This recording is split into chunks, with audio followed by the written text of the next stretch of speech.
Susanti dengan NIM 19101101194 kelas manajemen A3. Di sini saya akan membahas mengenai peran mahasiswa dalam mendukung program SDGs. Apa sih itu program SDGs?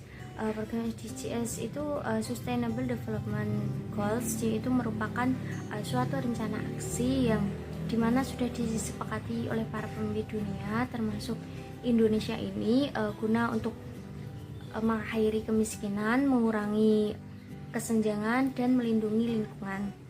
SDGs ini itu ada 17 tujuan dan 169 target yang diharapkan bisa tercapai di tahun 2030. Nah, sini saya akan membahas salah satu tujuan dari SDGs, yaitu kesetaraan gender.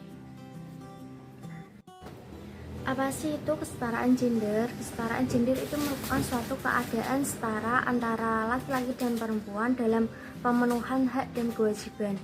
Kesetaraan gender ini sangat penting demi menunjang persamaan hak sebagai manusia antara perempuan dan laki-laki, juga untuk menghilangkan segala bentuk diskriminasi, kekerasan, serta pelecehan yang sering dialami oleh perempuan. Masalah ketimpangan gender hampir terjadi di semua negara. Inilah kemudian PBB itu menetapkan kesetaraan gender SDGs atau Sustainable Development Goals sebagai salah satu dari 17 tujuan pembangunan berkelanjutan. Diskriminasi dan ketidaksetaraan berbasis gender ini masih terlihat jelas di banyak masyarakat berkembang, meskipun pemerintah itu sedang berupaya untuk mengatasi tantangan tersebut. Perempuan dan anak perempuan dianggap sebagai komunitas yang terpinggirkan, yang kehilangan hak dan kesempatan dasar mereka. Perbedaan gender akibat pembatasan sosial dan norma tradisi patriarki masih ada di sebagian besar keluarga dibandingkan dengan daerah perkotaan. Kondisi ini relatif lebih parah di tingkat lokal atau daerah pedesaan. Kesetaraan gender dianggap sebagai konsep multifaktor yang didasarkan pada prinsip-prinsip normatif tertentu seperti anti kemiskinan, anti eksploitasi, dan kesetaraan pendapatan. Karena kesetaraan gender itu adalah prinsip hak asasi manusia, prasyarat untuk pembangunan berkelanjutan yang berpusat pada masyarakat dan merupakan tujuan itu sendiri. Sehingga untuk mencapai kesetaraan gender di berbagai level menjadi tujuan utama dan menjadi perhatian dalam hal inisiatif pembangunan. Tujuan dari pembangunan berkelanjutan SDGs ini menyuruhkan secara langsung untuk mencapai kesetaraan gender dan pemberdayaan perempuan dan anak perempuan di semua bidang masyarakat, serta memerangi segala bentuk diskriminasi yang mereka hadapi. Selanjutnya yaitu bentuk kesetaraan gender bagi perempuan. Yang pertama ada posisi di masyarakat sama dengan laki-laki. Perempuan itu tidak disubordinasi oleh laki-laki di masyarakat, walaupun masih ada kasus di mana posisi perempuan itu tidak terlalu penting dalam masyarakat. Misalkan saja perempuan tidak ikut andil dalam menentukan suatu kebijakan di desa. Perempuan tetap memiliki posisi penting di masyarakat untuk menentukan keputusan demi keadilan bagi perempuan maupun laki-laki. Yang kedua, mendapat pendidikan formal yang tinggi.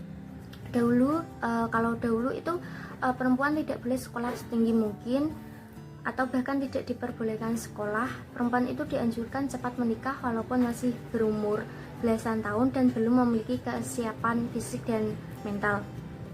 Nah, fakta ini masih dijumpai pada masyarakat yang tingkat pendidikannya masih rendah.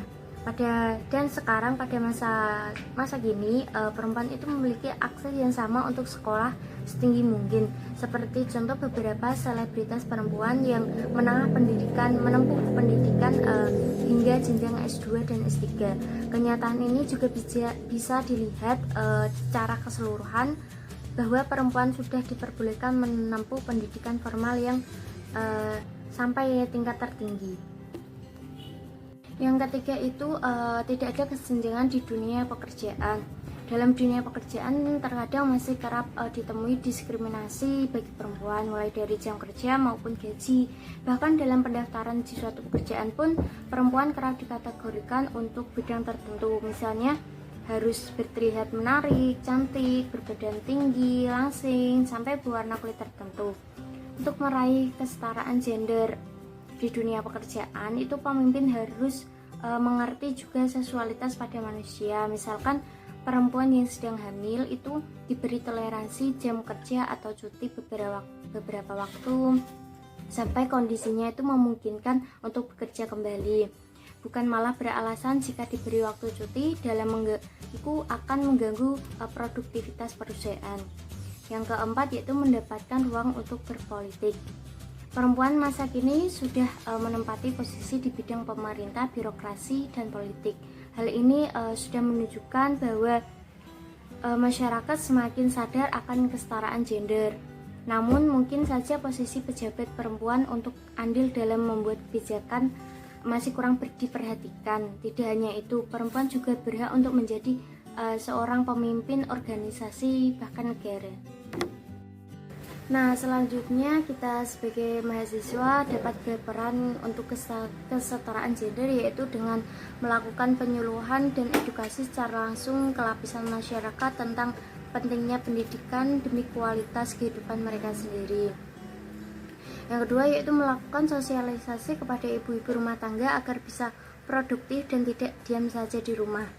Bahkan saat ini UMKM menjadi sorotan oleh banyak orang karena produknya yang sangat berguna bagi banyak orang. Oleh karena itu, mahasiswa mulai melakukan sosialisasi agar para ibu rumah tangga bisa menghasilkan uang sendiri dan bisa menjadi pemimpin atas usaha yang dijalaninya. Dengan begitu, stereotip akan wanita tidak bisa menghasilkan uang dan tidak bisa memiliki kekuasaan itu bisa dibantah dan terpatahkan. Yang ketiga yaitu terjun langsung ke masyarakat untuk membagikan ilmu kepada adik-adik perempuan di desa yang tidak bersekolah. Ketidaksetaraan ini dikarenakan banyaknya perempuan yang putus sekolah ketika keuangan keluarga tidak mencukupi dan perempuan harus bertanggung jawab pada pekerjaan rumah tangga. Persepsi-persepsi seperti ini membuat wanita itu dianggap rendah, tidak bisa menghasilkan uang lebih, dan tidak bisa mengambil keputusan yang baik. Adanya agenda-agenda yang bisa dilakukan oleh mahasiswa untuk turun ke masyarakat, hal ini bisa meningkatkan kesetaraan gender di bidang pendidikan. Jika masalah ini tertangani, semakin cepat kita akan menyandingi negara-negara maju di luar sana dan berhasil melaksanakan program SDGs yang berlangsung ini. Terima kasih.